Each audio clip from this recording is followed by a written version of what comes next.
Assalamualaikum warahmatullahi wabarakatuh. Selamat datang. Sadarkah kita bahwa setiap manusia membutuhkan orang lain?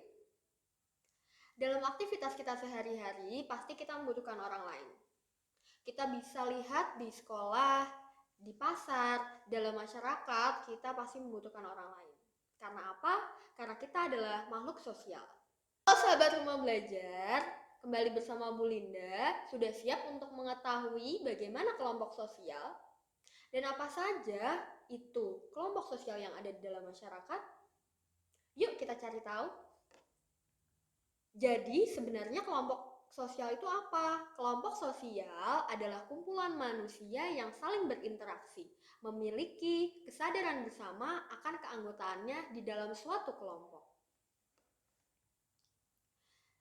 Jadi coba yuk, bisa nggak sih kita temukan kelompok sosial apa saja yang ada di dalam masyarakat? Yuk kita bahas satu persatu bentuk kelompok sosial yang ada di dalam masyarakat.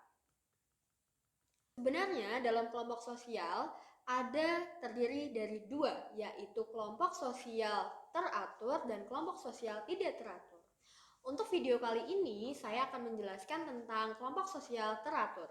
Kelompok sosial teratur terdiri dari in-group dan out-group, primer, sekunder, paguyuban, patembayan, formal, informal, membership, reference group, besar, kecil, dan yang terakhir okupasional dan volunteer.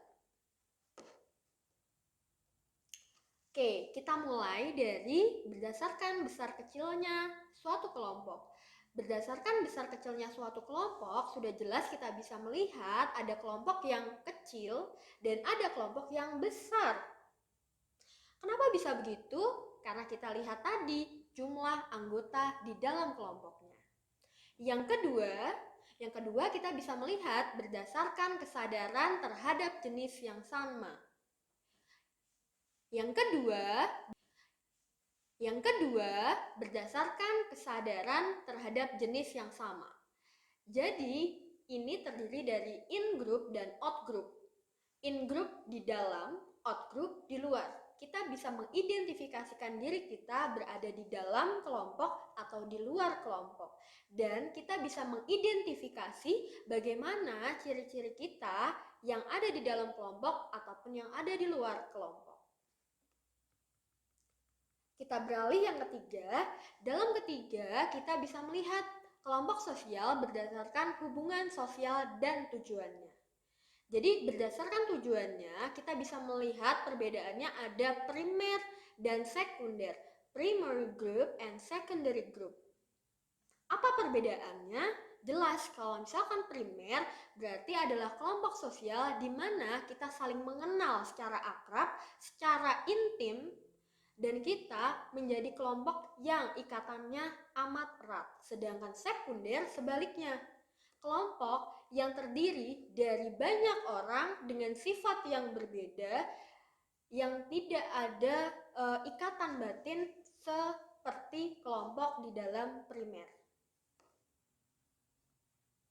Lah, jadi kalau misalkan kelompok sekunder ini amat sangat rentan terjadinya konflik.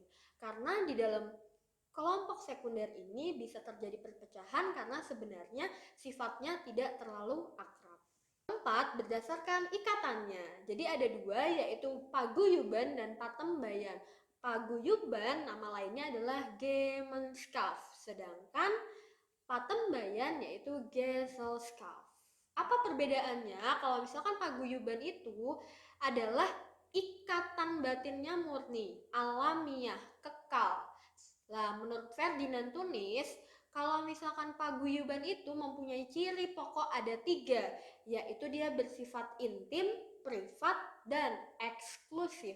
Sedangkan kalau misalkan Geselschap atau patembayan itu bersifat pokok dan biasanya untuk jangka waktu yang pendek. Jadi hanya kelompok-kelompok yang sesuai dengan kepentingannya saja. Misalkan kita ada transaksi jual beli, itu berarti masuknya adalah patembayan, yaitu Geselschap. Yang kelima ada formal group and informal group. Di sini kita bisa lihat bahwa peraturannya tegas kalau misalkan itu adalah sebuah formal. Contohnya kalau misalkan kita di sekolah, di lembaga-lembaga yang terkait, misalkan kementerian ataupun di kantor, itu masuknya ke dalam formal group. Sedangkan kalau informal group sebaliknya, bahwa ada ikatan-ikatan yang di sana itu berdasarkan kedekatan darah, kedekatan yang namanya geografis, itu bisa kita katakan bahwa itu adalah informal group. Yang keenam adalah membership dan reference group, di mana membership group yaitu kelompok di mana setiap individu secara fisik menjadi anggota kelompok tersebut. Sedangkan kalau reference group yaitu kelompok yang menjadi acuan. Jadi kalau misalkan member kita menjadi anggota, tapi kalau reference itu berarti kita menjadi sebuah acuan untuk menjadi seperti kelompok yang lain. Dan yang terakhir adalah okupasional dan volunteer. Nah, okupasional ini apa sih? Okupasional ini muncul karena semakin memudahnya. Jadi apa sih okupasional? Okupasional itu adalah kelompok yang muncul karena semakin memudahnya fungsi kerabatan, dan kelompok sosial ini muncul karena anggotanya memiliki pekerjaan yang sejenis. Jadi kalau misalkan kita rangkum, okupasional itu adalah kelompok berdasarkan pekerjaan. Contohnya ada IDI, Ikatan Dokter Indonesia, ada PGRI, itu masuk ke dalam okupasional. Sedangkan volunteer adalah kelompok di mana ini itu memiliki kepentingan yang sama akan sesuatu hal. Misalkan ada yang namanya kelompok tanggap bencana ataupun relawan, itu bisa kita sebut sebagai volunteer. Dia rela ataupun mempunyai kelompok yang tidak berdasarkan pekerjaan, tapi bagaimana dia membentuk karena kepentingan yang sama. Terima kasih sudah menyaksikan video ini, semoga bermanfaat. Salam rumah belajar. Assalamualaikum warahmatullahi wabarakatuh.